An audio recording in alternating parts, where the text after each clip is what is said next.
Marko. Hello, everyone. It's wonderful to be here today with Marko Vukolić. We have another series of our blockchain speaker at Davis. And today, again, is a pleasure to have Marko, who is a RSM, research staff member at IBM's Research Zurich. And so Marko has been one of the key principal researcher behind Hyperledger Fabric. And so some of their publications, original publication of Hyperledger Fabric at Eurosys also won the Pat Goldberg Memorial Best Paper Award at IBM. And that's a huge accomplishment. I mean, given myself being at IBM, every year IBM from the entire research just chooses one paper and receive this award. So it is really a reflection of excellence when it comes to winning that award. So we're all excited, and we thank you again, Marko, for joining us today. And so please take it away. Thanks, Mo. Yeah, I mean, two other award recipients that year were papers from Nature and Science, from Fundamental Sciences, and this paper from Eurosys. So it's a nice company to be in. So hello, everyone. It's a real pleasure to give an invited lecture for UC Davis students. And I'm going to talk about principal foundations of Hyperledger Fabric. When Mo invited me, he first had the title Principal Foundations of Hyperledger without Fabric. So I wanted to start with basically explaining the difference. So Hyperledger without Fabric, so just Hyperledger, this is a Linux Foundation project. It's a huge project that started in February 2016 and has gained a really, really large momentum in different industries, I would say, since then. So you see the icons that you see on the screen, there are like over 100, 150 icons. Basically, these are logos of big companies that span the technological companies like IBM, Intel, NEC, Microsoft, etc. There are like tons of blockchain startups, including Ethereum Foundation, Ethereum Enterprise Alliance, and many, many others. So this is the slide I was describing. So basically, this is the slide that we use to present the Hyperledger as a project. And there are like tons of companies, like lots of academic associates. You see them here at the basically lower right part of the screen, so academia associates. And this is a project that has been gaining a lot of momentum since like slightly less than 5 years now. And the number of members is growing, essentially. So not all projects I'm going to talk about today. So what I'm going to talk about today is Hyperledger Fabric, but this slide gives you an overview of Hyperledger projects. So Hyperledger is an umbrella project. You see here at the top of this stack, at the top of this pyramid.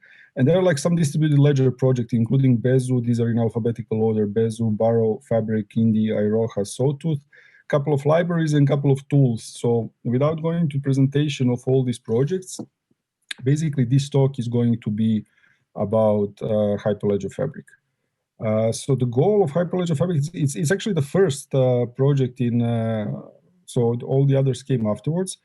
And essentially it was the first incubating project in Hyperledger and first active project since late 2016. So back in 2016, we had a different architecture than what I'm going to present today. And essentially, what we did with Hyperledger Fabric is we changed the presentation, we changed the architecture of blockchains considerably. So I'm going to focus on this basically in this talk. I do have a bunch of slides on the introduction, so just to set the basically set the stage. So essentially, what is Hyperledger Fabric on a really, really high level? So it's in a recent study by University of Cambridge Center for Alternative Finance. This is part of University of Cambridge Business School.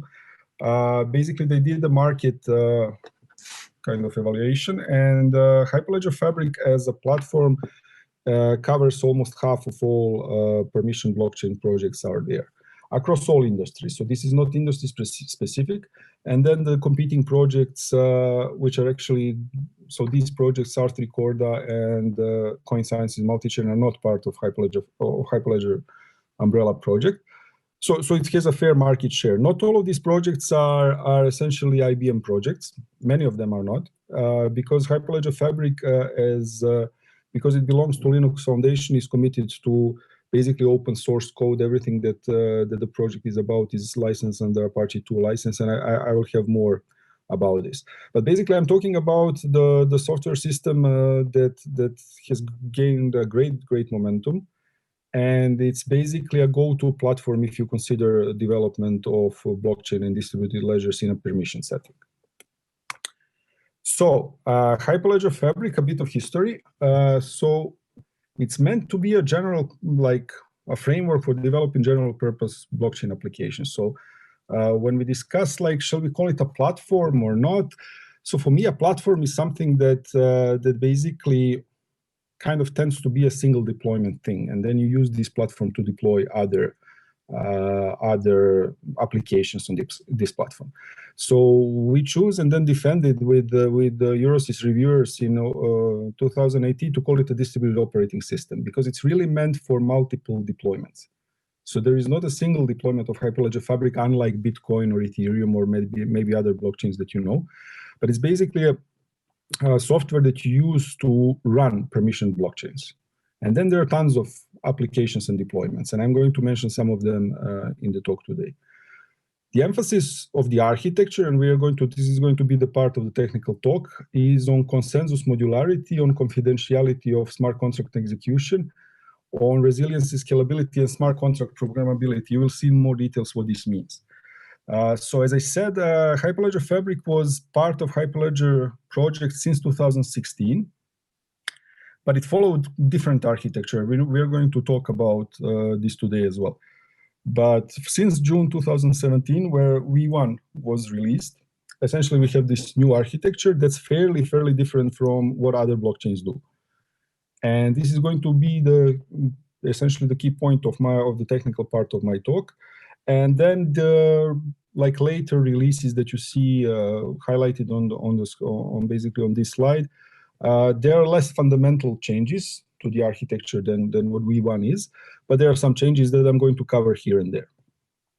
So everything that whole Hyperledger Fabric code is licensed under Apache 2 license. So even if we have patents, they're granted if you use the code with Apache 2 license. And essentially, IBM is only one of the main contributor to Hyperledger Fabric, but there are over 150 developers from 27 different organizations. So the project is really popular on GitHub, and because I will give slides eventually to more, there are many hyperlinks and URLs that you can click and basically follow. Go to the web for more details about the information that's given in the slides. So IBM Hyperledger Fabric powers IBM blockchain. So IBM blockchain products are basically powered by Hyperledger Fabric, but essentially even our competitors deployed Hyperledger Fabric, and this is one of the basically indicators of the success of Hyperledger Fabric, because as you see on this slide, essentially, if you deploy a blockchain on IBM blockchain platform, you're not running it on a single cloud. I mean, this would defeat the purpose of a blockchain, even if it's a permissioned one. So yes, I mean, we try to have our customers run on IBM Cloud, on IBM blockchain, but essentially you can run also basically deployments on premises and on Amazon Web Services, on AWS, Azure, Google Cloud, Oracle Cloud, and many others. So all of them essentially have some of their template blockchain products around Hyperledger Fabric, but then IBM is one of the rare ones that allows easy orchestration across these clouds. So essentially, many different companies adopted it, and it's a basically go-to project for developing permission blockchain applications. This is about use cases, right? So in blue squares, you see different kind of industries that are interested in blockchain use cases. And then in these big white squares, such as IBM Food Trust or TrailLens, you see actually active network, right? And there are many different use cases with production networks. So I'm not going to go into all the details. Basically, if you go and Google, for example, TradeLens and Trust Your Supplier or WeTrade, you're going to find more details about those use cases. I'm just going to have briefly to introduce briefly IBM Food Trust as an example. So this is essentially a blockchain network that connects basically food suppliers, food producers, food suppliers, all the way to big food retailers such as Walmart or Carrefour and the likes. And essentially what this blockchain platform does, or distributed ledger platform does, it allows for provenance tracking of where your food comes from. So there are many benefits from the platform. So you can basically throughout the whole supply chain of basically of food, you can track which producer produced the food, which basically transportation company took the food and took it later, who did the control of quality, basically to which Walmart or Carrefour basically shops it was distributed to, and so on. So basically, this is a supply chain use case, and instead of, so what is it changing is before such an application, all this information was siloed. For example, Walmart had its database, or small producers didn't probably have any, and basically what supply chain companies, they have their own databases, and here we use blockchain to essentially track the entire food provenance chain from throughout its life cycle. And I do have a small animated demo. It's not a real demo, but just to demonstrate one of the benefits for the user, not to the companies necessarily that use this blockchain. So basically, if and this is already being deployed in Carrefour. So you have a typical package of mashed potato, right, industrial product, and then you have a QR code that the user can scan, and basically with the app that's connected to IBM blockchain. And what happens is that the user, apart from what's printed on the packaging of this, just sees the basically additional information about this product. So it can see what classical information that's included in the on the packaging, but it can also find out what this contains. So it contains potatoes in this case, who produced, which partner actually produced this product, when was it fabricated, who did the quality control. So pardon my French here, but this is in French since this is taken from Carrefour, and basically similar information. So this is just as an example. So other examples by selected industry, they're also on that initial slide that I showed, but they're also basically summarized here. We are not going to talk about all of these. There are most of these are still in pilots, but there are quite a few production networks. So one of them is Food Trust, the others are TradeLens and VTrade, and there are dozens of production networks, and there are more than several hundreds POCs that IBM conducts, but also other companies such as Accenture and others do with their customers, all using Hyperledger Fabric. So the most recent example that I want to highlight, it's a very, very recent one. So this is a product that we announced in response of IBM to COVID-19 crisis.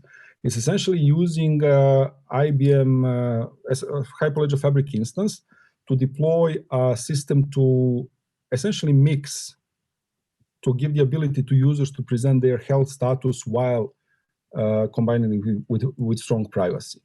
So essentially, if you say, okay, I have this is the use case in which you can present your COVID-19 health status, and you use blockchain, this raises hair all the way, right? But it's not the most important thing is probably in bold in the last bullet. So no health certificate or personal identifiable information is ever stored on the blockchain to guarantee GDPR and hyper compliance. And then if I just relax you a bit, then I can explain what it does. And what it does is it essentially gives the ability to users to have their COVID-19 tests and overall health status accessible on their personal devices. Think of your mobile smartphones, but also even piece of paper, even for the users that do not have access to smartphones. You can basically obtain health credentials that's printed on the paper in the form of a QR code or something.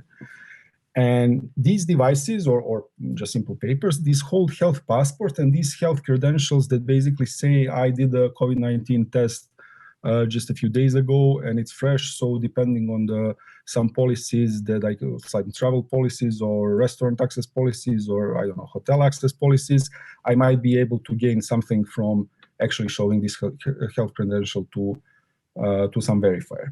Health credentials are issued by approved issuers, and approved issuers are in a permission. So this is where we leverage, for example, the permission setting of the blockchain, are essentially labs, hospitals, or anyone who can issue health certificates. So where blockchain comes in is that essentially information about approved issuers is stored on the blockchain. And you can think simply public keys and public certificates corresponding to approved issuers, these are registered on the blockchain. And essentially when users presents the health credentials in the form of a QR code to verifier to obtain some physical access, what verifiers do is they can apply the appropriate policy, for example, airline or just a hotel chain or whatever, like, or if you want to enter the country, maybe this is the police when you enter some country. Basically, they use this. They essentially can verify if the QR code is legitimately issued by an authorized issuer by checking the information about the issuer stored on the blockchain. And this is also, we can use here blockchain. Of course, you can do this on a database, right? But you cannot possibly expect that across, for example, in international travel or similar use cases, all countries and all companies or hotel chains or airlines basically all go and access the same database. So here, basically the blockchain and distributed ledgers gives us ability to distribute access to the system and basically to interoperate across countries, across different jurisdictions and so on.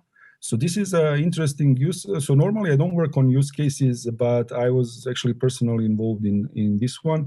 And this was just announced 2 weeks ago, and it's GAing as a product mid of November. So it's fairly fresh. So this is another example of basically blockchain use case on Hyperledger Fabric that's very new. So now I would like to go to technical details, but I would like to use basically this finishes this introductory part. So are there any questions related to what I just presented that I may answer at this point? So you could always use a database. So technically, whenever you see a blockchain solution, you could use a database, especially permission blockchain solution, right? So we can discuss whether the argument holds for Bitcoin-like and Ethereum-like systems, but even there, if you could basically make some relations to databases. The problem is always like, how do you govern the system? Who is holding the database? The reliability of the database. It's essentially resilience to intrusions and attacks, right? So as you distribute a system, of course, for example, in the crash tolerant model, you get some of these benefits, but essentially crash tolerant solutions for database distributions, they are used when you have a single administrative domain. So essentially a single company, you see this a lot in the clouds, right? So when IBM or Google or any company that has its own cloud deployment essentially wants to distribute for fault tolerance and resilience, they're going to use crash fault tolerant model. Here we are in blockchain, we are essentially in the multiple administrative domain setting. So this is where the so-called Byzantine fault model makes sense, because in Byzantine fault model, you're not trusting any single, basically, node in your system, but not because, for example, these can be hacked, but simply because they're administrated by different players in the cases that I'm describing, by different organizations. And essentially, they have some value in the system that's not necessarily shared with others, right? So you don't want to give the administrative rights to a single person. And this is where the idea of using not person, but organization. This is where the idea of using a database for all these use cases fails.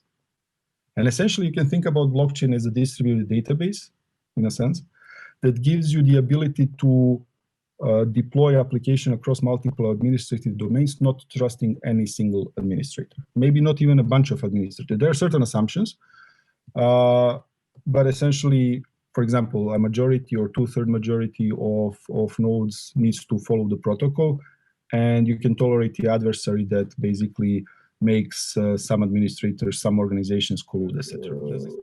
Fundamental limitations on performance and so on. Really what we are doing is that building this software that's meant for many, many use cases, you cannot possibly foresee all So maybe for some use cases, this is too much. So this is an overkill. You can argue and fine. I mean, so okay, you prove to me the need for distribution and multiple administrative domains, but you might end up being fine with crash fault tolerant model instead of Byzantine fault tolerant model. But we are building a system that we can reuse across multiple use cases. And it's so while you can tailor the particular application, distributed application deployed on top of a permission blockchain such as Hyperledger Fabric, in the end, if you are in the use cases where you need Byzantine fault tolerance, you want to actually use the system that's deployed with such security beneath, right? So okay, for some it will be an overkill, but for many others will not. And since we want a reusable system on which we can build applications, this was our idea how we design Hyperledger Fabric. And I'm going to talk about more about this later. I have a quick question. So in this scenario, specifically this digital health pass, I like this idea, but so clearly we cannot store user information because of GDPR and privacy concerns. But we have, so what we'll be actually storing is some sort of a hash or Merkle root of the transaction in the blockchain. Am I right? Because we would need to not even. So in this iteration of the product, we don't store anything really. So when the health credential is issued, there is no transaction on the blockchain. So this is purely between issuer and the user. What we store at the moment, so actually we store sometimes the information about particular user credential on the blockchain, but only when this one is revoked. So when this, for exceptional reasons, you need to revoke the validity and basically to blacklist essentially a health credential. At that point, we would write something to blockchain.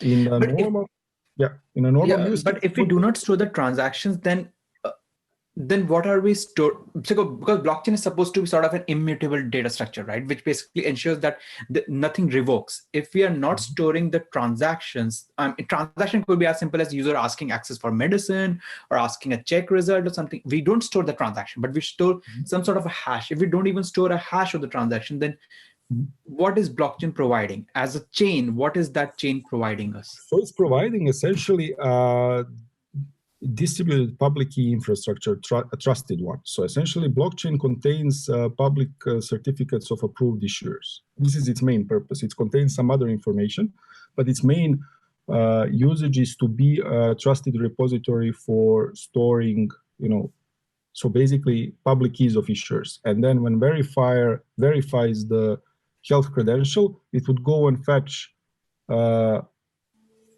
public key of the issuer and basically verify the credential that the user presents.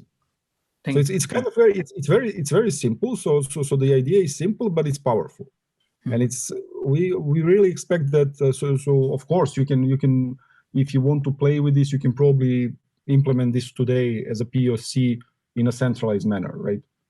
So what I just said is not too much, right? So you would have your issuer application, you would have a centralized database where you actually store public key information about issuers. You would have a mobile app where you store health credentials, and verifiers access the database to verify this. It's fairly simple. But then to make this essentially open, to not mandate a single location where this database is stored, and for all other reasons that I just discussed in the answer to the previous questions, this is where we would like to use a distributed ledger essentially, or a blockchain. And in this case, Hyperledger Fabric. You can implement this on other systems, but essentially, it's Hyperledger Fabric is built as such that for us to make this a production, basically a product, took not more than 2 or 3 months. So all the way from the idea to the product that can be GA, and this is nice. This is nice. Thank you.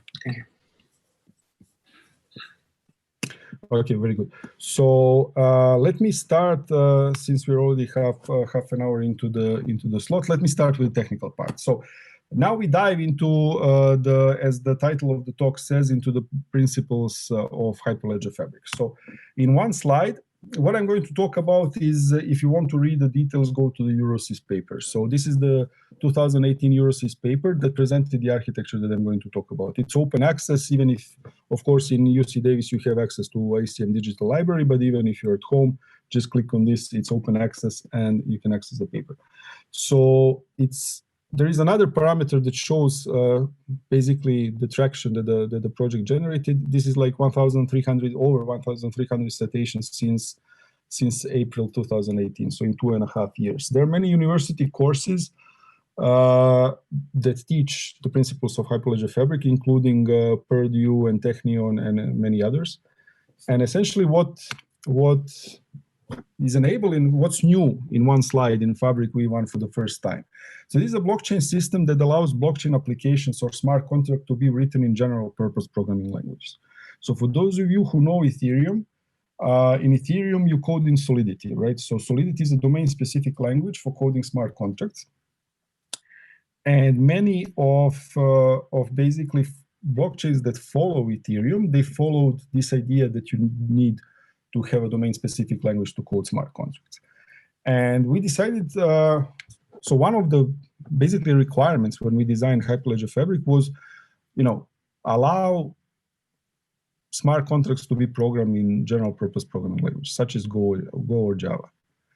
And as we will see, so this seems easy, but it's actually not. So what is the main challenge here is code non-determinism, which is very much possible in high-level languages because of the virtual machine that backs them.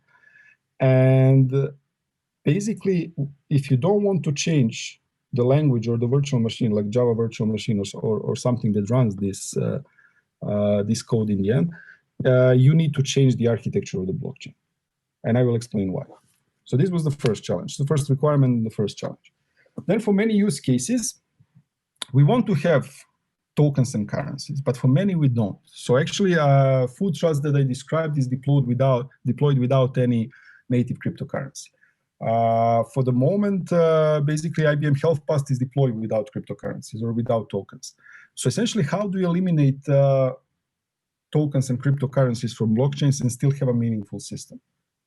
So this, if this question doesn't seem to make too much sense, like bear with me, I will explain like why actually cryptocurrencies in blockchains such as or tokens in blockchains such as Bitcoin and Ethereum are intrinsic system level essentially feature of these blockchains, and why eliminating them basically produces some issues that we need to solve.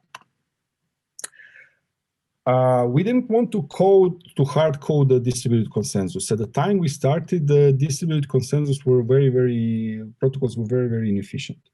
So I'm going to devote a fair amount of the talk to that. And this is why at that moment we didn't want to essentially code, let's say we picked the best protocol that we had then and basically code the blockchain around it.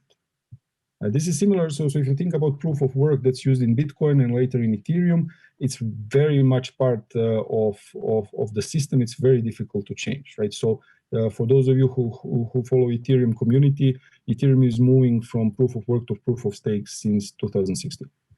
It's not easy, right? So we started from the idea we are going to have this distributed consensus modular. And as we progress in research on it, we are going to essentially change this engine, if you want, of a blockchain, because distributed consensus protocol which is at the heart of any blockchain system is essentially its engine. So we didn't want to fix this engine, but we wanted to change it as we go. And the similar goes for network membership services. So of course, this doesn't exist in permissionless blockchains, but it's a primary feature of permission blockchains. We also have in Hyperledger Fabric modular, we can change. To this end, basically to satisfy these three requirements, we needed to come up with a new architecture. So I will say also what is the old architecture, but the new architecture is this execute order validate architecture for blockchain. So this is, Fabric is the first blockchain system that introduced this architecture. And essentially the last thing, we needed to do this with good to excellent performance in a variety of blockchain applications. So these were the requirements, and it was totally not clear how to do it. And this talk is basically, and Eurosys paper is about how we did it, and I hope I will convince you that that we did an interesting job there.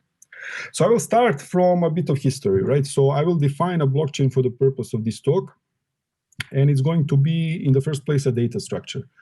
So a data structure, which is a linked list or a hash chain or whatever you want to call it, which contains blocks of transactions.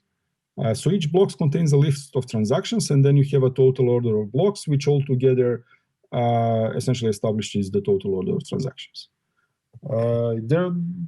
So if you have a hash chain, there is usually the part of a block is the hash of the preceding block. There might be some signatures around, depending on the implementation.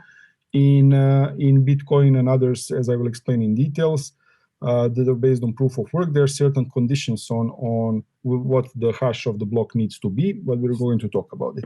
In the first order approximation, it's really this data structure. Except that this is not a full explanation. If I have this data structure on the laptop to which I'm just talking now, instead of in front of the nice audience as you are, right? I need to talk to my laptop. But if I have this only in my laptop, this is not a blockchain. So what we need is a network of untrusted nodes over which this data structure is replicated. This is the first order of approximation. And essentially, this more or less, this data structure needs to be replicated in identical way across all these nodes. And this is where we have the first approximation of the blockchain. And for the purposes of this talk, this will be a sufficient definition. So how do we do it? Basically, what are blockchain transactions? I mentioned that these blocks contain transactions, but what are these blockchain transactions? That really depends on the application and the blockchain instance, right? So in blockchain, in Bitcoin, these are simple virtual cryptocurrency transfers. So each transaction transfers some amount of BTC, which is the notation for Bitcoin, from account to account. And in Ethereum, these transactions do not need to be simple nor related to cryptocurrency. So you can deploy many different distributed applications. And in case of Ethereum smart contracts or Hyperledger Fabric chain codes, as they are called. So in Hyperledger Fabric, chain codes is basically what you know in Ethereum as smart contract. This can be essentially any input to a state machine, replicated state machine. So there are some informal definitions from 5 years ago. I don't know if this advanced in the meantime, but basically you can think of a smart contract as an event-driven program with state which runs on replicated shared ledger. And this draws a lot of similarities to decades-old concept of a replicated state machine. And in the first order approximation, it's almost the same. So like you can think of a smart contract as a replicated state machine, except that you cannot really use basically state machine replication as a concept is known from Lamport in the 70s and countless follow-up papers. But if you ask me, is this the same? So is all theory about replicated state machine, can we just apply it to blockchain smart contracts? I would say no for the following reason. In the state machine replication approach, you have always, regardless of whether you replicate your state machine in a crash fault tolerant or Byzantine fault tolerant model, you have a single trusted application. So single trusted application means that you don't question whether that state machine that you replicate is implemented correctly or not. It's the only one being replicated, and you assume that whoever implemented this did a good job. In blockchain smart contracts, this is not the case. So you have an ecosystem now, you have a system that's supposed to be running multiple applications at the same time. And they're implemented by different third-party application developers. You might charge them by, charging Ether for running these smart contracts on Ethereum network, or not charge them at all in certain cases in Hyperledger Fabric. But essentially, you need to make sure that if somebody codes a rogue application and deploys on your blockchain, it doesn't stop others. So maybe his application doesn't work, or his smart contract doesn't work, or his chain code doesn't work, but others work perfectly well. So there is a fundamental difference if you see it. And this has a lot of implications on how blockchains are designed. And we are going to talk about it in a bit more details. So a bit of blockchain evolution. So when we designed in 2016 and 17 Hyperledger Fabric, what did we try to, how did we try to advance the state of the art?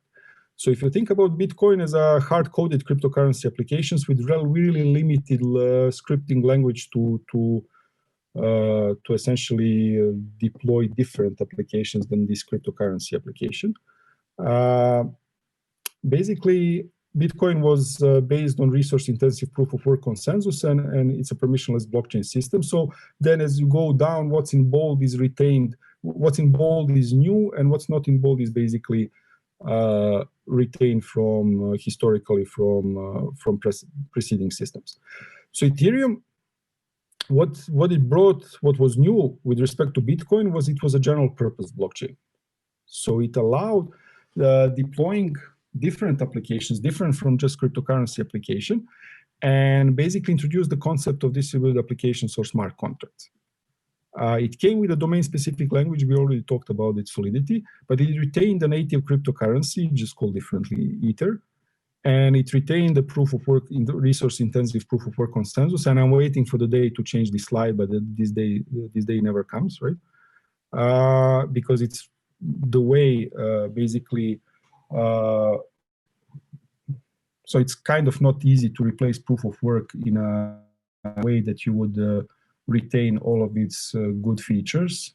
Like there is tons of bad features of proof of work, but there are like some really good features that are difficult to replace.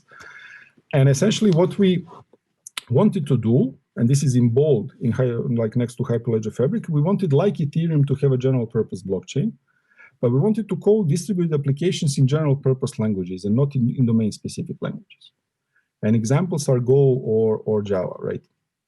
We also wanted no native cryptocurrency and modular and pluggable consensus. I already discussed this, right? And because we aimed at blockchain for business use cases, we decided that we want, and also for efficiency reasons, we are going to go with permission blockchain system paradigm. And the very important thing is one that I already mentioned, is that there is no, like we designed the system without thinking of a single deployment, unlike Bitcoin and Ethereum, right? So it was meant to be deployed in different use cases, basically to have different networks powered by Hyperledger Fabric. And we already discussed some implications of this requirement earlier. Okay, so quick history. So essentially something about Bitcoin just to set the stage. Very quickly on one slide, how Bitcoin works. So usually if I would be seeing you, I would be asking how many of you know how Bitcoin works, and it works a bit less, this question works a bit less interactively in this setting, right? So I assume that basically a majority would know, but I will still repeat it, right? So proof of work block mining is basically done by assembling this block of transactions that we already discussed, and then computing the root hash of the Merkle tree of these transaction hashes that are included in the block. There is a pointer to the previous block, so this is A, and there is the third element, which is a nonce. And the whole game that a Bitcoin miner does is to play with a nonce in a way that the hash, or basically of concatenation of this ABC, is smaller than some difficulty. Now, difficulty is a very small number in a sense that it starts with many zeros. So as a SHA-256 hash is actually acting as a pseudo-random function, the only way, or the most efficient way to do this equates with trying nonce 0 and then nonce 1 and then nonce 2 and so on, until you get basically nonce in such a way that the hash is smaller than this difficulty. And this is what spends a lot of power in Bitcoin network. So essentially there is like on expected, it's more than 2 to the power of 80 hashes that you need to do per block. And this is basically what wastes energy in Bitcoin. So once the miner is lucky, then it gossips the block across the network. Yeah, I found it, and basically the reward, we're not going to talk about Bitcoin rewards, but there is a reward associated to this, at least in foreseeable future. And then this block is gossiped across the network. When essentially other miners receive this block, they have a really simple task to do. This is to validate all transactions in the block sequentially. This goes pretty fast. There are only so many operations so many transactions in the block and so many operations that you need to do. So you need to check whether these are valid or not. And you need to verify the hash of the block 237 in this case, that it is smaller than the difficulty. So for all miners, this is a one hash operation. This is very fast. And if so, essentially we are adding the block to the blockchain. I am neglecting for timing reasons and whatnot, I'm neglecting forks and other things. So essentially, this summarizes the Bitcoin energy consumption, right? So this is the main problem of Bitcoin. This is why we want to change Bitcoin proof of work protocol when we want efficient systems. Essentially, we are spending for one transaction on average what 25 average US households spend in a day, talking about energy. I think this actually like puts Bitcoin power consumption more in a perspective than 77 terawatts a year, because this is like difficult to imagine, but this one is very easy to picture. We are doing this with 7 transactions per second peak theoretical throughput and latency of about 1 hour, because one block is produced every 10 minutes with 6 block confirmations. So for those of you who know Bitcoin, these are familiar numbers. Ethereum works in the same way, except that now it has execution of inputs to arbitrary distributed applications or smart contracts. So basically, this is how Ethereum works, and I'm starting from the Bitcoin slide. So this is the slide where we ended with Bitcoin. And instead of validating, we are now pre-executing. So the miner pre-executes transaction in the block against smart contracts, and it's doing the same proof of work nonce finding, right?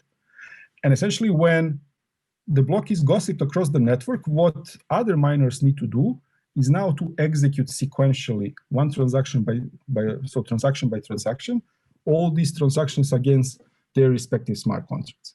So this might be fast or not.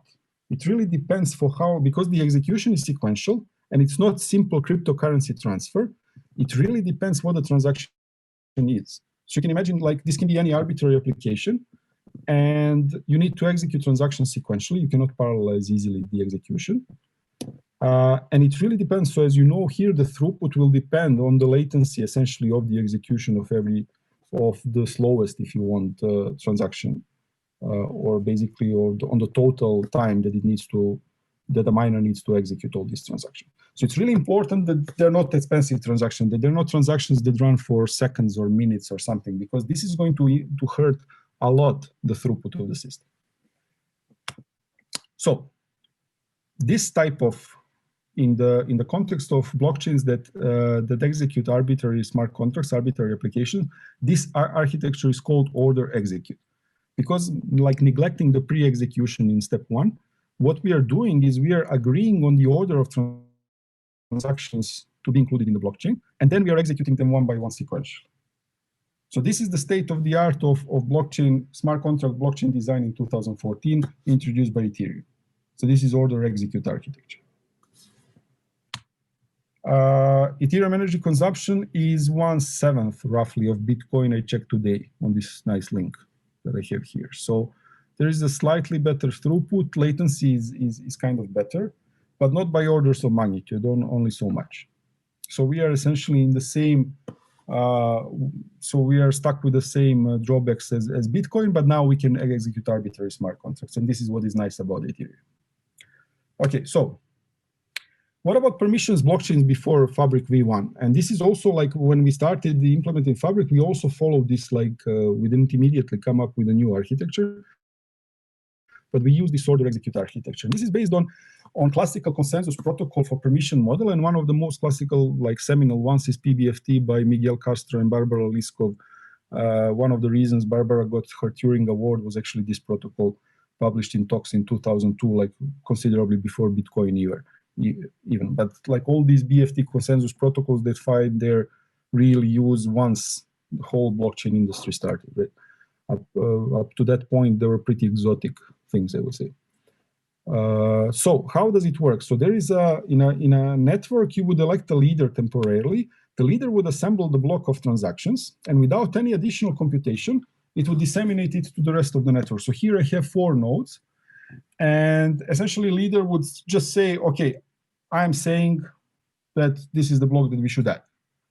And because we don't trust the leader, we would exchange information among all the nodes and basically to confirm, and essentially what is exchanged here is a hash of this block, to just check whether leader told everyone to include the same block. And for some reasons, I'm already like debatable on time, but it would take me another half an hour to explain to you why they need to do it once more. So trust me that they need to do it once more. And at this point, if 2/3 majority of nodes accepts that essentially confirms that the leader sent them the same block, now we could declare that this is the block that we agreed on, that we made consensus on, and we would add it to our blockchain. So notice that this is really computationally efficient. There is no calculation of any hashes. There is just, so you're kind of trading this intensive computation to this intensive network communication. So you see this n-square communication, although the n-square communication is really about hashes of the block. So it's not that heavyweight. The heavyweight step in the PBFT protocol is in bold, the first step where the leader disseminates actually the entire block of transactions to the entire network. But regardless, like without diving into PBFT details, we would execute the transactions once we agree on the order. And you should already recognize the pattern here. This is exactly the same in Ethereum, albeit with completely different consensus protocol. This is the order execute architecture. So you use consensus protocol. This is a totally different one, but never mind. And then you agree on the order of transactions, and then you execute them, guess what, sequentially again. So in replicated state machine, where this protocol comes from, we would do basically what Ethereum kind of took from this replicated state machine concept. This is sequential execution. Okay, so to summarize, the state of the art prior to Fabric V1 follows order execute architecture. We use some consensus protocol, proof of work or Byzantine fault-tolerant consensus to order transactions, blocks of transactions, and then consequently transactions, and then to execute them one by one sequentially. And this is found in many state machine replication systems. Vast majority of BFT, Paxos, RAF protocols you can go to basically. And there is a lot of literature on how to essentially, for example, execute these contracts, execute these inputs to a state machine in parallel. And it's difficult even if you have a single state machine. It's not a trivial problem. You need to track dependencies, and so on. We are not talking about that today. Okay, so with Hyperledger Fabric, we wanted, our goals. So let's see, this is a recap of the primary goals that we have. No native cryptocurrency, code-distributed apps in general purpose languages, modular pluggable consensus. So we checked all these boxes, and this made the paper interesting because doing this is non-trivial, right? So let's see why. So order execute as like architectural issues of order execute. You need to execute inputs to smart contracts sequentially. So why is this an issue, right?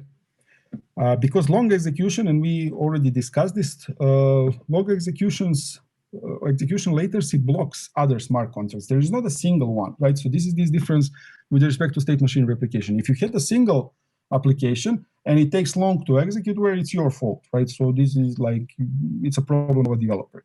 But now it's not. If I'm executing sequentially, and some of you coded a nice application that takes 1 hour to execute one transaction, and basically if you code something like an infinite loop or something that loops a lot or something that's inefficient, you can easily code this, right?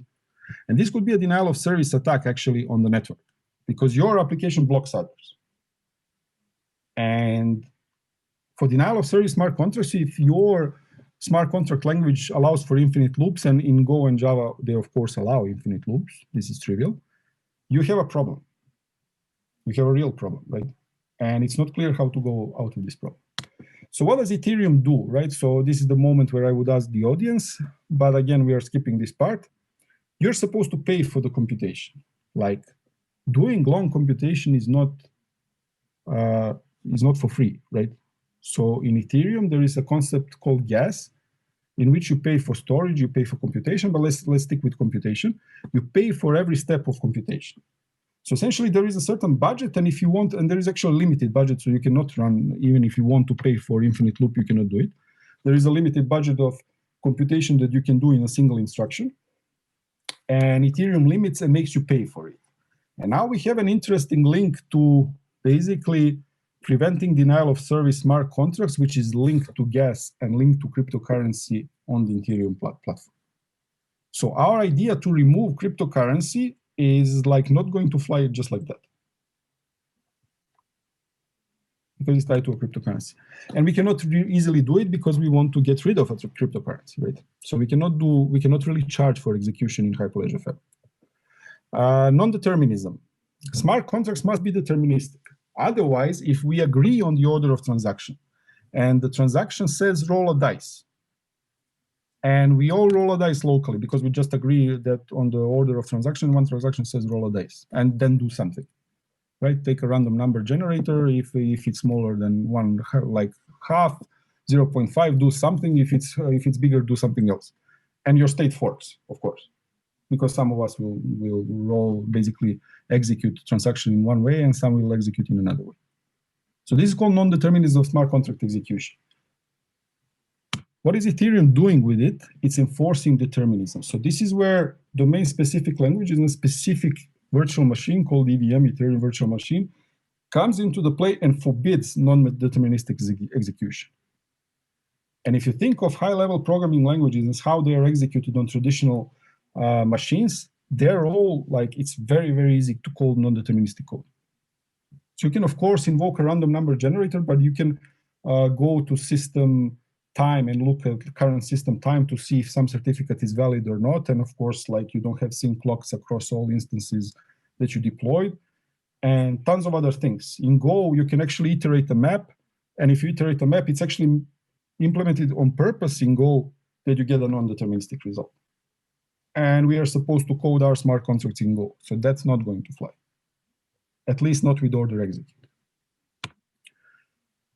So we cannot do that in order execute. And then confidentiality of execution. In what I just described about order execute, it's really easy to see that all nodes execute all inputs to all smart contracts, to all distributed applications. And this is not necessarily a good thing, right? So sometimes you want to restrict the code that is executed, and especially in business applications, we see this all the time. So we needed to do something in Hyperledger Fabric about confidentiality of execution. We discussed this, so maybe I don't want to use proof of work. Maybe I use PBFT, but I don't want anymore because there is a nice protocol implemented by someone that I really like. I want to change it. This shouldn't be hard-coded. It should be really modular. And inflexible trust model, usually the consensus trust model like pops up the stack and becomes also application trust model. And we wanted to decouple these two. Many consensuses in BFT model, they come with a 2/3 majority assumption. We didn't want that to propagate to the application. We want the application to have its own trust model and consensus to have its own trust model. If I have time, I will spend time on how we implemented this. So Mo, we are 1 hour into the talk. I think I have 1 hour, 20 minutes. Is this correct? Yes, so, but more than welcome to go longer. Most speakers have gone longer, and that's totally fine. So there's no time pressure. So from here, I mean, for me, it's really important to explain the problem, and then hopefully I will be able to deliver the high-level reasoning about the solution in fairly short amount of time. Because I think so far it's wonderful. Yeah. I think the flow is amazing so far. So, okay, very good. So Fabric V1 architecture in one slide. Are there any questions by now? Maybe this is a good point to take the questions. So this is where what we covered so far. So basically we cover Fabric requirements, and I kind of convinced you that order execute was state of the art before Fabric. Are there any questions? Yes, I have a question. Sorry, can you explain how application trust model and the consensus trust model can be different? I will come to that. So I, of course, have a slide on that. So for each of these 5 points, now what we do in the rest of the presentation, we basically have a slide on each and every these five points. Sure, thank you. I kind of explain you what we did to solve each one of them. So I will answer that hopefully later on. Okay, very good. So what we did in one slide, we changed this order execute to execute order validate. Okay, so smart contract is executed before ordering, which means that you don't order transactions. So your transactions, you're doing some consensus, right? But you're not doing consensus on inputs to the state machine, inputs to the smart contracts. You're doing the ordering of outputs of execution of smart contract. So we're executing smart contracts against the current state of a blockchain system. and we are producing version state updates. So we model the state as basically version key value store, and we are ordering this version like the read sets and write sets. I'm going to go into more details. This is what we are ordering. We are ordering the output of the execution. And basically then we validate if these are to be applied to the state or not. There is a third point, so we reversed execute and order, but we have additional step, which is validation of whether actually these updates that we just ordered, state updates that we ordered using consensus, can be applied to the state. For different reasons, you should notice that whatever comes after orders should be blisteringly fast. Like we cannot have another execution layer. The validation should be really something that suggests much simpler processing than execution. So otherwise we go to the same, and it should be deterministic and whatnot, right? And we're going to see how we do it. So essentially now your application is split into two components. There is not a single smart contract or chain code, but there is an execution code, and there is something called endorsement policy or the validation code. And as a programmer, you're deploying two things. You're deploying an endorsement policy or the validation code and the chain code or the execution code. And now your application is split into two places. So this is what makes Hyperledger Fabric a bit more difficult to program, obviously, because we have this code for two places, right? You have an endorsement policy and the chain code, but you get all these things that we discussed. So if it's worth, you use Hyperledger Fabric. If it's not worth for you, and these basically requirements that we had are not interesting for you, you use Ethereum. You might be stuck with sequential execution, but like there is a different trade-offs here. So it's not a silver bullet, but given the requirements, basically this is the architecture that we are suggesting that you're using. So, okay, first things first, like how we don't have like unique, like monolithic nodes in Fabric. So they're split into different roles. So there are peers that hold the application state. So these are the nodes that execute and validate transactions. So essentially peers deal with execute and validate steps. There is an ordering service, and this abstracts the consensus layer. So ordering service is composed of so-called ordering service nodes that build this blockchain data structure. So these are the ones that assemble the data structure that we discussed in the beginning and that order them. So essentially they're totally don't care about the state.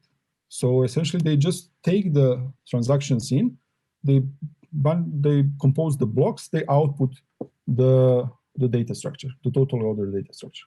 And there are clients appear in Bitcoin and Ethereum. These are those that do not maintain the whole state or participate in consensus, but just submit transactions to the system.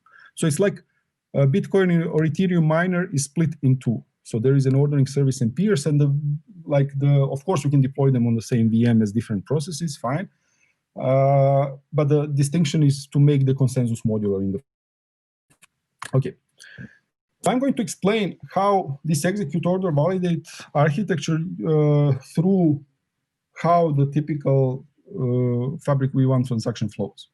So this client submits a transaction, and a transaction is called a proposal. So it contains a client ID, chain code ID. So this is my smart contracts ID, transaction payload, some timestamp, and the client signature. And this is sent to a subset of peers. So these are peers that are designated in the endorsement policy, and these are called endorsing peers. So in this case, I have 3 endorsing peers, and the client is sending the transaction to them. They have their local state. This might be different. So notice that it might be different, like not equal across EP1, EP2, or EP3. At that point, we still simulate against the local state. So each peer simulates locally the transaction execution. So it simulates, know the word simulates. So we don't apply it to the state yet. So we just basically sandbox the transaction, we execute it, and we produce the output. So like changes to the state, and state is again modeled as a version key value store. Like what if we would execute this transaction at this point of time, what changes would it produce to the state? This is executed by each endorser individually, and each endorser produces read set and write set as the output, as the outcome of the execution. It sends to the client back this, and now client waits for sufficient number of these messages, transaction endorsed messages. What is sufficient? Now, that's part of your code. That goes in the validation code. That's basically endorsement dictated by endorsement policy. Endorsement policy can, in this case, can be many things. It can be all, saying that all three endorsers need to execute in the same way transactions for that to pass. It can be 1 out of 3. It can be 2 out of 3. It can be EP1 or EP2 and EP3. It can be whatever simple program you can come up here. So there is a limited number of things that you can express there. But there is an endorsement policy, and if this sufficient number of messages is collected by the client, then the client submits basically this package of messages as a transaction to the ordering service.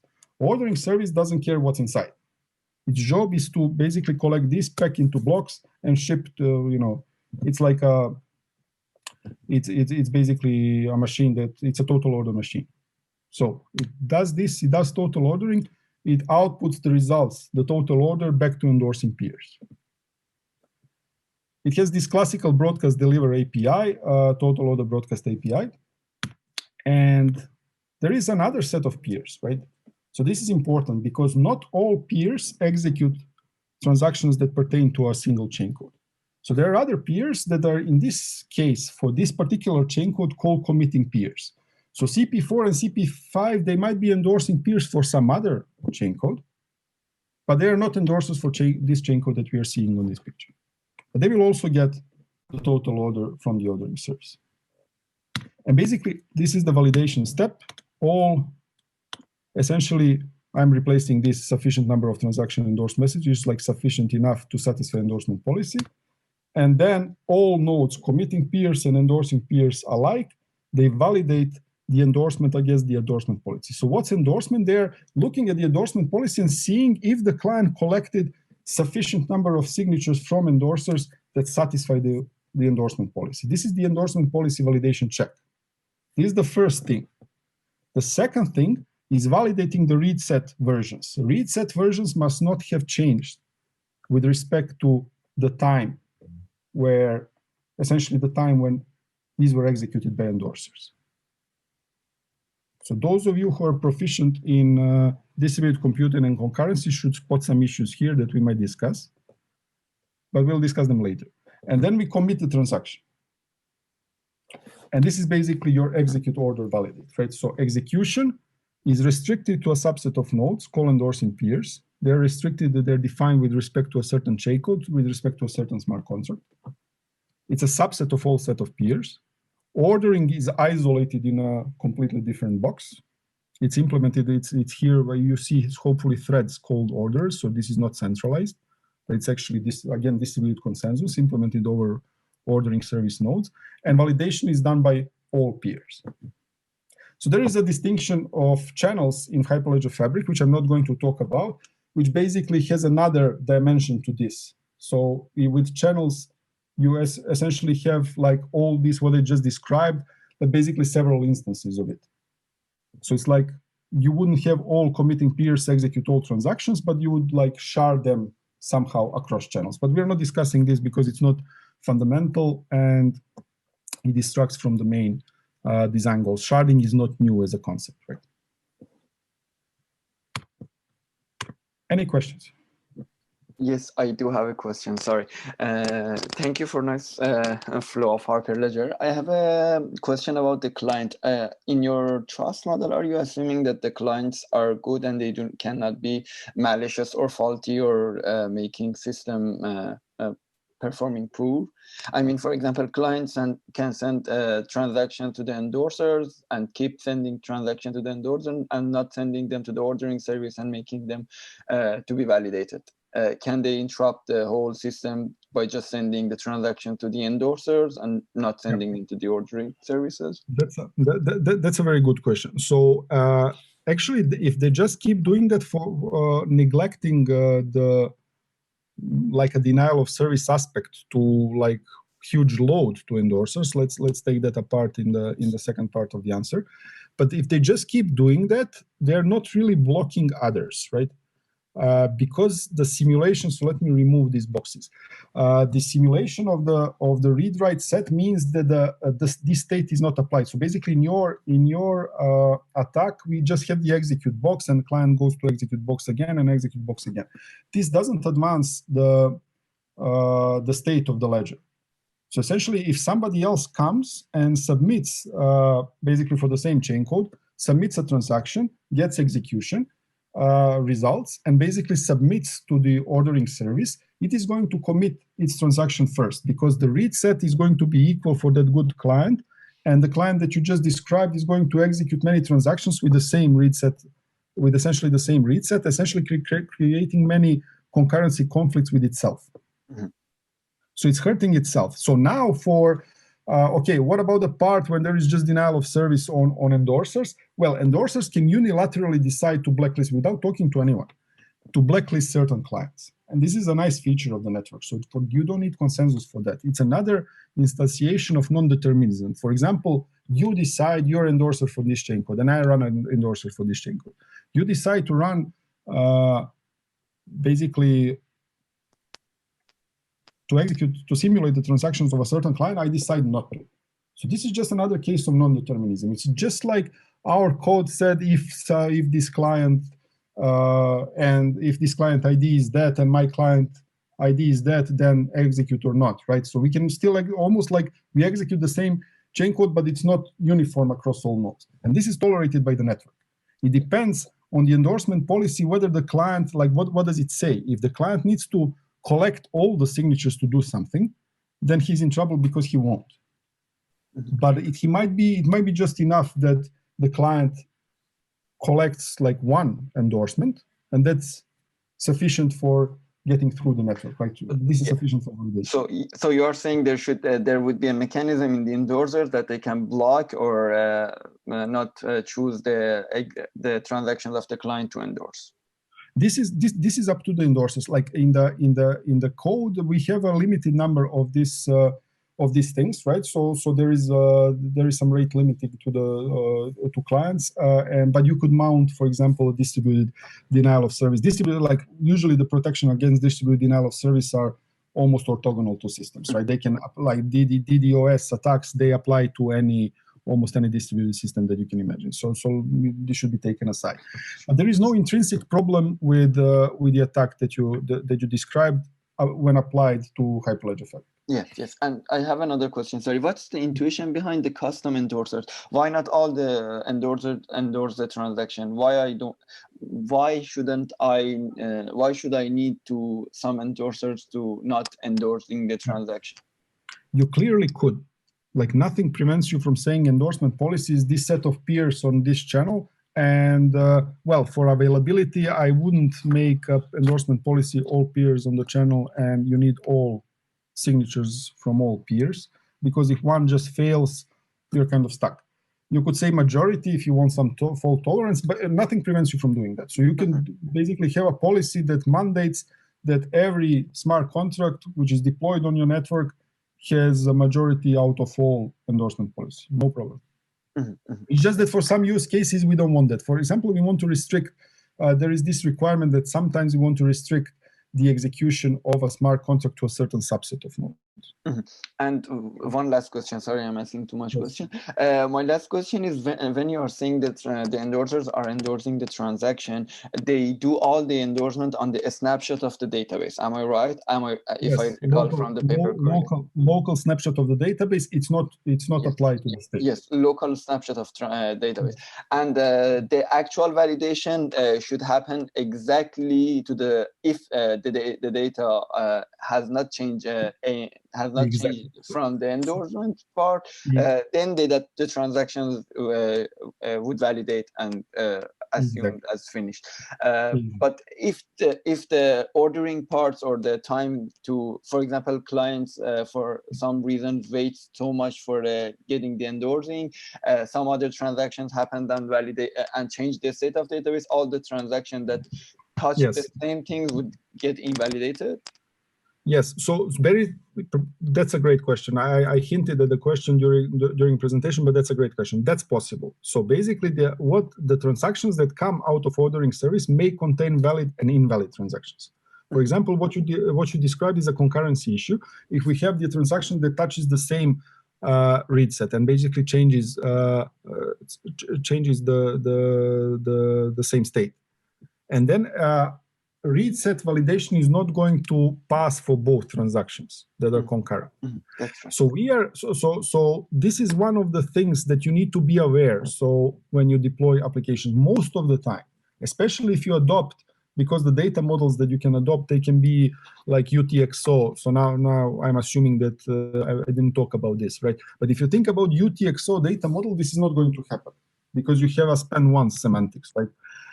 So even if it happens, it's not supposed to be happening. If you use account-based models where you basically, for example, track the state of my account by just using add and subtract, then you have then you are in the model where you can actually go and have concurrency issues. So you can code around this, and this was our first basically assumption, but that people will do knowing Bitcoin. But basically, this does create, so I will admit, so this creates a lot of problems with the people who program Hyperledger Fabric, and they are used to program execute order blockchains because this doesn't happen. Execute order gives you an illusion of a centralized system when you code it, because it's easy. Like you do have sequential execution, and this is how we usually think. Well, at least before now we are more and more as programmers used to think about parallel execution and whatnot, right? But usually how your brain thinks about execution, this is sequential, right? At least maybe I'm old enough to say this. Maybe for new generation, it's not like that. I hope it's not, right? So I really hope it's not like that.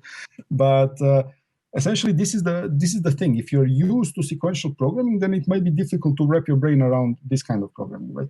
And we are recognizing this in a sense that we are now experimenting with. This is not in what I'm going to discuss is not in Hyperledger Fabric, but basically we are exploring the speculative execution instead of simulated execution. And this is like you know it from multi-core speculative execution is basically where you are going to build on execution results, but not apply them to the state, of course. But for other transactions that come in here, you would speculate like if this transaction would pass through. You have tons of other problems there, so it's not easy. It's not just what I said. Of course, you can come up with many other questions there, but we are working on that, and we have a project that's addressing this. The reason that I asked that was one of the promises of Hyperledger Fabric was to handle non-determinism, and this validation phase would invalidate anything that comes with non-determinism. Not necessarily. It really depends, but you're in the probability zone, right? So it depends how non-deterministic it is. If it rolls the dice and depends on endorsement policy. If like there are two outcomes to execution, like yes or no, and it's random. Of course, endorsement policy might say you need 2 out of 3 same answers, and there is certain probability that you get it even if the code is non-deterministic. So I have a slide on that. Maybe I can progress and address this, because in the very next slide I actually discuss this. So let's take this question for the next slide. And do you have any others? No, thanks. Sorry. Okay, very good. No, don't be sorry. I mean, these are great questions. So non-determinism. Now, this simulation is simulating the code in Golang Java, and we already discussed this, right? So what happens is summarized here. So in execute order validate, if you have non-deterministic transactions, so you can of course have it because you're coding, especially since you're coding in Go and Java and other languages that allow non-determinism.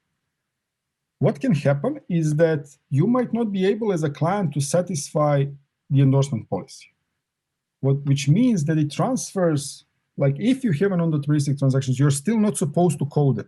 But if you do, your smart contract or your chain code might not be live because client might struggle to satisfy the endorsement policy. So we are transferring the fact that non-deterministic transactions can happen to the liveness problem, not to the safety problem. So in order to execute, there is a safety problem. You have a state fork. So this is what I have to say about it, and that's it. So there is no magic, right? So we cannot suddenly say, of course, code non-deterministic things, it will just go through. No, it's not like that. You shouldn't code non-deterministic smart contracts, but if you do, you're not harming others who don't do it. So other smart contracts that for example, are going to read some state and produce some other results like leveraging, because of course, smart contracts can share the state. So this is one of the points. If you just isolate the state and share the state across smart contracts, it's not very interesting, right? Of course, you can share the state across smart contracts. So this is the main point of non-determinism, right? So you are allowing for it, but you are transforming it to the liveness issue, not the safety issue. Okay, sequential execution of smart contracts. Now, this is interesting. What we have is a sequential validation of smart contracts, and validation is like doing only so much. It's verifying whether endorsement policies are satisfied, and there is only so many endorsement policies that are satisfied, that are allowed in the system. So we don't allow another arbitrary code to be essentially executed in the validation code. We are experimenting in, for example, putting a domain-specific language for validation. Of course, you cannot, like, there is no, many blockchains since Hyperledger Fabric are using WebAssembly, for example, in order to execute in the execute stage. So, for example, we are now in one of the ideas how to extend Hyperledger Fabric, we are considering using WebAssembly to write validation code. But for the time being, there are specific endorsement policies, and they are not non-deterministic. In the other words, they are deterministic. And they're very fast to execute because you can only execute so much. What other things you execute, you validate the read-write sets, whether they're current or not. And this is also very fast. So what we do sequentially, and there is like, if you have limited things that you can execute, that you need to execute sequentially, you can actually parallelize them easily, right? So essentially, for example, in Hyperledger Fabric, what's parallel, even in the validation phase, is signature verification across endorsement policies. That's embarrassingly parallel, actually. So you only see a sequential point of validation is verifying read-write sets, their version numbers. And even that you could parallelize, but this is like you get only so much if you do it, and then we didn't do it. But we did the embarrassingly parallel validation of signatures of endorsement policies, right? And then, of course, I'm talking about sequential execution. In the execution stage, pre-consensus, you can do in parallel whatever you like. Of course, across different J-codes, peers can execute in parallel. They might not be even the same peers, so it's clear that they execute in parallel. But even for the same smart contract, because you simulate chain code and work on a snapshot, you execute against the snapshot, you can again execute in parallel. So it's much more flexible in this sense. So the parallelization of smart contract execution is much more easier than in order execute. So what about denial of service resource exhaustion, right? So we discussed this as a problem. So what if you have this infinite loop Go code? So this is a very special case. So in that case, basically, in the end, you can transform this to a halting problem, like how long will some certain program run, and we know things about halting problem.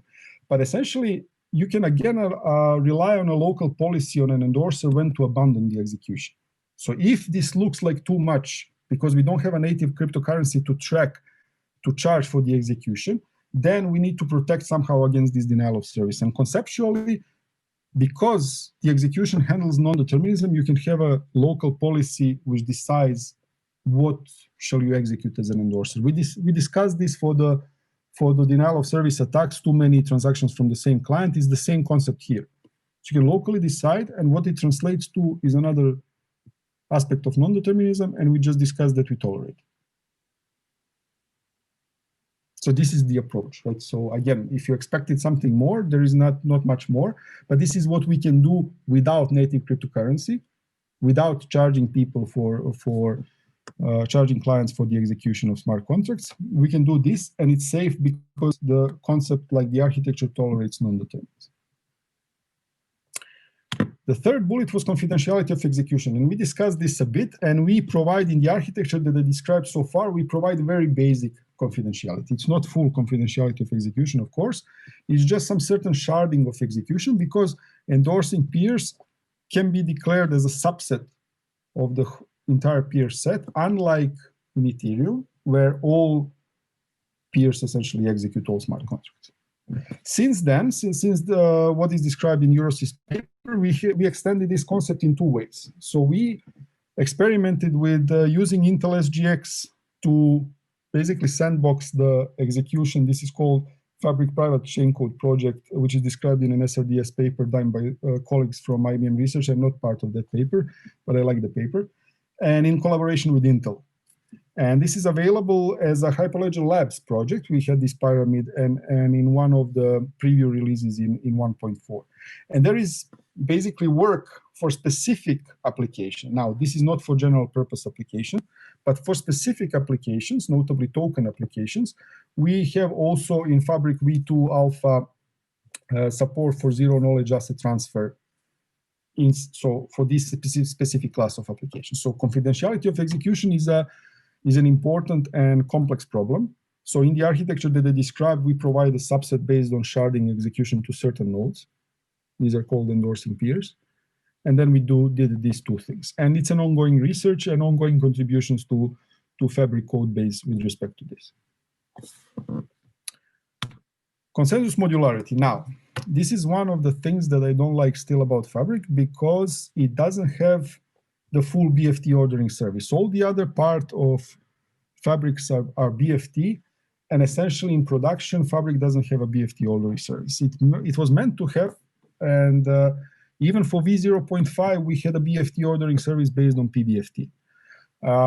But this is basically the history of ordering service. It was centralized just to begin with, right? When we started deploying, we had a centralized ordering service called Solo. There was a single process responsible for this. This was to develop quick development and testing. It was never meant to use and never used in production. And then for some time, in certain releases of Fabric, we had a crash fault tolerant ordering service based on Apache Kafka, which inside relies on Apache Zookeeper for consensus. And this was the ordering service for Fabric. This was deprecated since 2.0 when basically ordering service around RAF consensus protocol, but this is crash fault tolerant was introduced. Byzantine fault tolerance is actually my area of research. This is what I did PhD on at EPFL back at the time. And this is essentially my thing. And I really want to push something for Hyperledger Fabric that makes sense here. Now, this is not an easy problem because BFT consensus is notorious for not being efficient on fairly large networks. So this was the missing piece, and one of the reasons we didn't commit initially on a specific BFT instance, right? BFT protocol to implement. We did have in V05 that was following order execute, we did have PBFT, but then we didn't implement it because we knew that this is not going to fly long term. And we had a POC, so if you really want to use in your POC code as students, go use BFT Smart, which exists for version 1.3 in Fabric integrated in that version of Fabric. And we had a paper in DSN with University of Lisbon with Alison Bessani and Joao Souza about how to do this. And it was also later ported to Go because the original BFT Smart is in Java. And then we had a team in IBM implementing BFT Smart in Go, and this code is also available. Now, what we want to do is to have really, really efficient ordering service protocol that doesn't depend on the leader bottleneck. We can discuss these bottlenecks, but there is a huge leader bottleneck, for example, in the PBFT protocol that I described, is the dissemination phase when the leader disseminates blocks to all. And this is why we recently came up with a protocol called MirBFT, which is meant to be the protocol that's going to be integrated in production in Fabric. And the implementation is in progress. It's actually in the open. I didn't include the link. Maybe I can fix the link so you can track the implementation progress. So we, of course, have our POC, which is used for the paper, but for the production, we are re-implementing the code from scratch. And this is the library that's meant to be used beyond Fabric, of course, also for other projects. And the performance of it is nothing which was seen before. So essentially here you have just one slide on MirBFT and why we waited so much for the implementation of BFT ordering service, because in yellow you see the performance of classical single leader BFT such as PBFT, where on the x-axis you have the number of nodes and transactions per second that the thing can order is basically on the y-axis. And these are typical Fabric. Fabric has pretty big transactions, so at least 3.5 kilobytes. Let's skip the discussion why. It will take some time. But for this size of transactions, you see for example, in red, the Fabric validation bottleneck. So if we don't improve on a certain like commodity machines, right? It depends. And this is 1 gigabit network on wide area. You see that the ordering service would become a bottleneck at like 10 nodes, 12 nodes. It's when the yellow line crosses the red line. And with Mir BFT, we are all like, this is unprecedented performance, right? And it's based on multiple leader paradigm, which actually prevents, with multiple leaders, it's easy to have multiple leader consensus, but it's difficult to not duplicate the messages across leaders, duplicate the transactions. And what Mir BFT does, it uses multiple leaders and doesn't duplicate the messages across multiple leaders. It eliminates duplicates. So there is a link to archive paper if you're interested. It's currently under submission, but basically this is the performance that we are getting with POC. And you can of course configure it as crash fault tolerance, so you can replace Raft even in the, we had a question like at the beginning of the presentation where, you know, not all is BFT, and fine if you're happy with Raft, and many applications are, especially if they run on IBM cloud. On a single cloud, you often don't need BFT, and for that, you can of course instantiate Mir BFT as a crash fault tolerance. So it actually is going to deprecate Raft when it's implemented in production. So this is why we waited, and if you're interested in details about this protocol, go to this paper. I hope it's published soon at a respectable conference. So, yeah, so just a kind of a quick note on that. So, I mean, the Mir BFT, I think, is one of the paper. We also have it for our paper reading in the graduate course. So it's an important piece of work that we've been kind of following. And this is the area that we've been working on as well too, to build the concurrent consensus. So, so I think that's definitely a very neat. Yeah. Very good. So last challenge, so the last bullet, and I'm finishing. So then I have some, so it's 2035. I will finish by 2040. So is this okay, Mo? Sure, absolutely. By 40. No, it's not 20. It's like 11:40 your time. Yeah. So, so this is the last thing. So how we configure trust assumptions, and by now it should be. So how do we decouple consensus trust model from the application trust model? And this is basically related to endorsement policy. So endorsement policy we discussed, it can be all out of all. It can be 1 out of 3. It can be Alice or Bob and Charlie. And the BFT consensus is going to be 2/3 majority assumption, like almost always. Look, there is some flexibility there. If you want to trade safety for liveness, there are different parameters in quorum definitions of a consensus protocol. So that's not really always 2/3, but it's like in the first level of approximation, it's 2/3 majority. Whereas the application trust model is related to endorsement policy. And one of the endorsement policy that you could code in Fabric, and this is like inspired by Bitcoin UTXO, right? So we can have custom validation policies which just do something that's tailored to a certain application. And this is what we did for evaluation, and I'm going to briefly go through this because these are old numbers which we did for Eurosys paper. But at the time, the performance of Fabric was really something that was not seen by other frameworks, right? Even if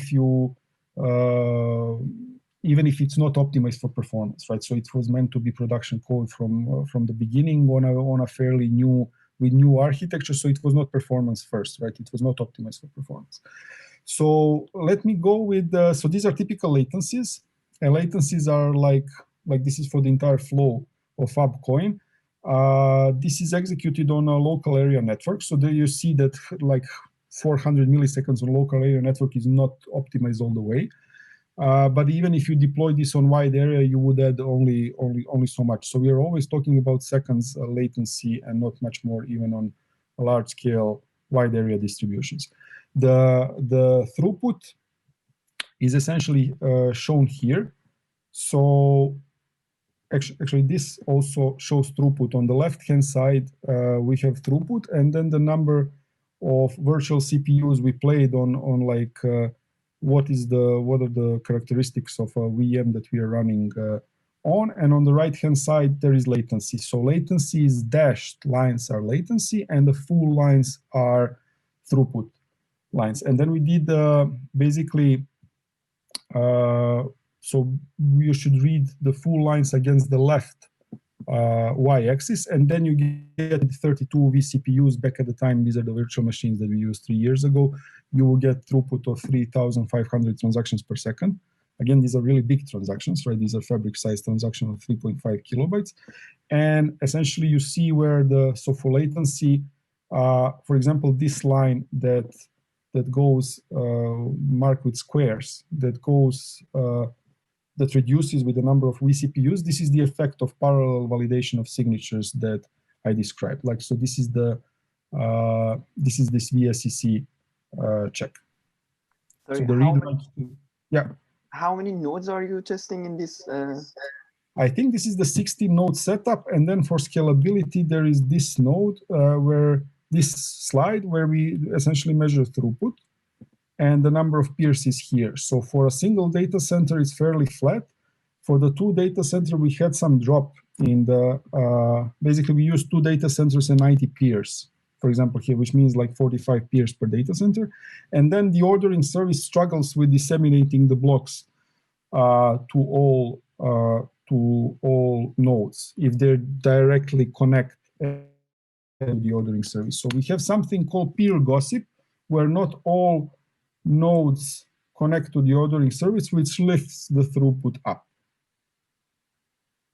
So this is like the evaluation that we did in for Eurosys paper. Yeah, that's the problem with BFT protocol. Yeah. So this is just an indication of performance. I mean, there's so many parameters, and this is for Fabcoin as an application, as an endorsement policy. If you come up with different applications, you're going to have different performance numbers. If you have you know, 20 endorsers and you have a widely distributed network, you will have one performance. So it's like it's even worse than with a database, right? So you have so many knobs to tune that it's difficult to say this is the performance of Fabric, right? But just on if it's a cryptocurrency application, which is Fabcoin, which we used here as a benchmark, there were not established benchmarks. There is work separate work on blockchain benchmarks since then. But since we are moving on other things there, we don't have really cycles to go and continuously evaluate against these benchmarks. There are some other papers that do it. I think there are some VLDB papers or some Symmetrics papers that do it. But if you Google Hyperledger Fabric performance benchmarks, I think there will be a bunch of papers coming up that do a more detailed evaluation of Fabric performance. And that concludes my talk. I'm sorry for going over time, but I hope you enjoy the presentation. I really hope. Thanks a lot. Oh, no. Well, wonderful. Thank you so much. It was an excellent presentation. Also, one of the recent work I saw like last week into sharding. Any word on that as well too? What's the status of that coming into the Fabric potentially, or? Sharding work, which paper? There are there are a few papers on sharding. I saw. No, I saw you had something on archive 2 weeks ago. You were trying okay. So this is something that, so this is called. This is a bit of a change related to the change of the architecture that we are doing. So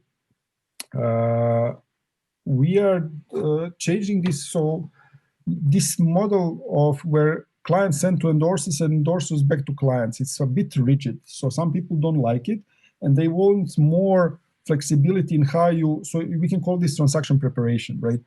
And we have a fairly rigid way of how to do things in Fabric, and we want this to be a bit more flexible. So there is one aspect of this in that paper, and the other aspect of the paper is that if you neglect channels, what I talked about channels, there is basically this single, ordering, on a single channel, basically all peers get to see all transactions. And now we are essentially in that paper, we are discussing how to make like islands or shards of transactions. It's like channels, like the transaction is propagating only to a subset of peers, but then there is built-in capabilities for cross-channel transactions in a privacy-preserving way, so that it leaks the least possible information about involved shards even. So like in one implementation, it leaks the number of shards, but not which shards are involved. And there is even an implementation in which you can, the version of the protocol in which you can hide even the number of involved shards. So it's an experimental work. So that is not, that might be coming soon, but mid-soon. So like not before 2022, I would say, if it makes it to Fabric. Well, I think our research are very nicely aligned. So hopefully we look at some collaboration opportunity. I mean, we're looking at sharding, we're looking at concurrent consensus and all the great topics you kind of covered today. So again, thank you so much on behalf of ExpoLab and UC Davis for accepting this invited talk and giving such an excellent overview. Thank you, Mo, for the opportunity, and thank you for accommodating at the last moment this alternative slot. Oh, but it means a lot to me not to finish at 3:45 a.m. Thank you so much. It was our pleasure. Thank you so much. Have a nice day, everyone. Thanks for the great questions. Thank you. Thank you. It was an excellent presentation. I really enjoyed it. Thank you so much. Thank you very much. Thank you very much. Thank you. Thank you. Bye. Bye.